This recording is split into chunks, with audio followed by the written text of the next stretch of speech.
Hey guys, Praveen here. In this video, I want to talk about the latest UI kit that I'm working on called Robin UI. So it is an AI UI kit for Figma and Code.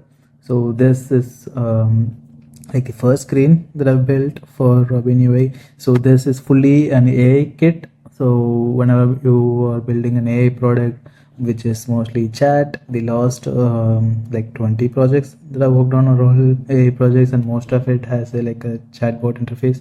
So I'm just creating this UI kit so that anyone can go in and create a UI with this Robin UI.